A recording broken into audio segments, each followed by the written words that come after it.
ગ્રામ પંચાયતની ચૂંટણીઓ પૂર્ણ થઈ ગઈ છે અને ગઈકાલે પરિણામો જાહેર થયા બાદ ધાનેરા તાલુકામાં વિજેતા સરપંચનું તેમના સમર્થકો દ્વારા ભવ્ય સ્વાગત કરવામાં આવી રહ્યું છે। ઠેર ઠેર ઉત્સવ જોવા માહોલ મળી રહ્યો છે, જ્યારે બીજી તરફ હારી ચૂકેલા સરપંચ ઉમેદવારોમાં નિરાશા જોવા મળી રહી છે। ધાનેરા તાલુકાના શેરા ગામની વાત કરીએ તો આ ગામમાં પણ આ વખતે ગ્રામ પંચાયતની ચૂંટણી યોજાઈ હતી।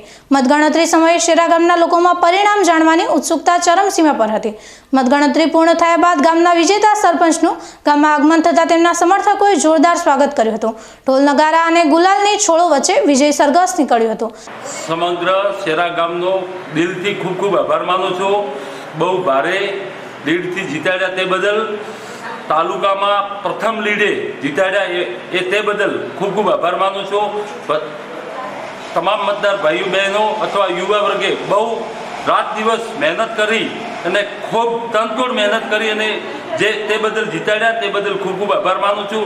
અને 5 વર્ષ સુધી કટિબદ્ધતાથી જે તે ગામનો વિકાસ કરીશ અને પહેલાંથી જે વચન વાદા કરેલા છે તે લાઇબ્રેરીનું કામ કરેલું છે એ ટૂંક સમયમાં એ લાઇબ્રેરી ખુલ્લી મૂકીશ એવું કટિબદ્ધથી કહું છું। અથવા જે તે ગામના વિકાસના કાર્યો છે, ગમે તે પાણીના પ્રશ્નો છે, તે બધા ટૂંક સમયમાં જેવા ઝડપી બનશે એ રીતે વિકાસનું કામ કરીશ અને ગ્રામજનોનો ખૂબ ખૂબ આભાર માનું છું।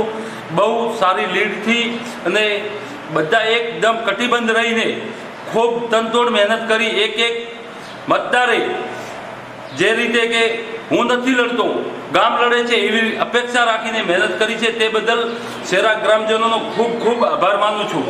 આવી સ્થિતિ રવિયા, દેઢા, અનાપુરગઢ અને મોટી ડ્રગડોલ જેવા ગામોમાં પણ જોવા મળી હતી। ધાનેરાના ગ્રામીણ વિસ્તારોમાં જ્યારે વિજેતા સરપંચો પોતાના ગામ પહોંચ્યા ત્યારે લોકોએ ભારે ઉત્સાહ અને હર્ષોલ્લાસથી તેમનું સ્વાગત કર્યું હતું। આ જીત માત્ર ઉમેદવારની નહીં પરંતુ ગામના વિકાસ અને ભવિષ્યની આશાની પણ હતી। આ પ્રસંગે વિજેતા સરપંચો અને તેમના સમર્થકોએ પોતાની ખુશી વ્યક્ત કરી હતી। આ વિજયોત્સવ દર્શાવે છે કે ગ્રામીણ સ્તરે પણ લોકશાહીનું પર્વ કેટલા ઉત્સાહ અને ઉમંગથી ઉજવાય છે। ડેડા ગામવાસીઓનો તદિલથી ખૂબ આભાર વ્યક્ત કરું છું। મારા ધર્મપત્ની એની ઉમેદવારી નોંધાવેલી હતી, એમના જંગી બહુમતથી જીતાડવા બદલ તમામ સર્વ સમાજનો ખૂબ ખૂબ હૃદયપૂર્વક આભાર માનું છું, દિલની ગહેરાઈથી અને તદિલથી આભાર માનું છું। પણ જનતાને ડેડાની જનતાએ મારા ઉપર જે ભરોસો મૂક્યો છે, એ વિશ્વાસ મૂક્યો છે, એ વિશ્વાસ ઉપર હું તત્પર રહીશ। જે ગામના કામો અધૂરા છે, જે કામ વિકાસના બાકી છે, રસ્તા હોય, ગટર લાઈનો હોય, કંઈ લાઇટિંગનું કામ હોય, એવા તો કેટલાય કામો છે જે બાકી છે, એ વિકાસના કામો હું કરીશ। હું જાતિવાદ છોડીને, વંશવાદ છોડીને સર્વ સમાજને ભેગા લઈને ચાલીશ। હું અમારા ડેડા ગામની ચૂંટણી આ જે ભવ્ય વિજય થયો છે 670 વોટથી, એ પ્રચંડ વિજય કહેવાય। મને 1083 મતો મળ્યા છે, 1875 મતો હતા। એની અંદર જો સર્વ સમાજે એટલા મતો આપ્યા અને મારા ઉપર ભરોસો મૂક્યો, અમારા રાજપૂતોના ઘર તો સિર્ફ 3 છે, છતાં બી સર્વ સમાજે મને મદદ કરી છે અને મારા ઉપર ભરોસો મૂક્યો, એના ઉપર ખૂબ ખૂબ આભાર વ્યક્ત કરું છું, દિલથી માનું છું અને વિકાસ કરું બધી સમાજને ભેગા લઈને વાદ વિવાદમાં પડ્યા વગર। જય હિન્દ, વંદે માતરમ। પહેલ પ્રથમ બધા મારા ગામના સર્વે સમાજનો હું ખૂબ ખૂબ અભિનંદન કરું છું કે મને બહુ મતીથી જીતાડ્યો, એમને ખૂબ મને વોટ આપ્યા અને એમનો હૃદયપૂર્વક હું આભાર માનું છું।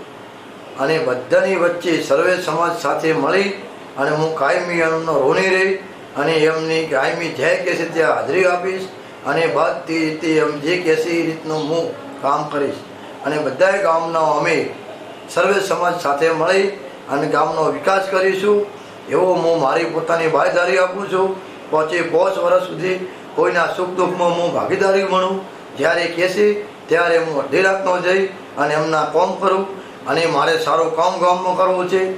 અને રવિયા ગામના ગટર લાઈનો, રસ્તાઓ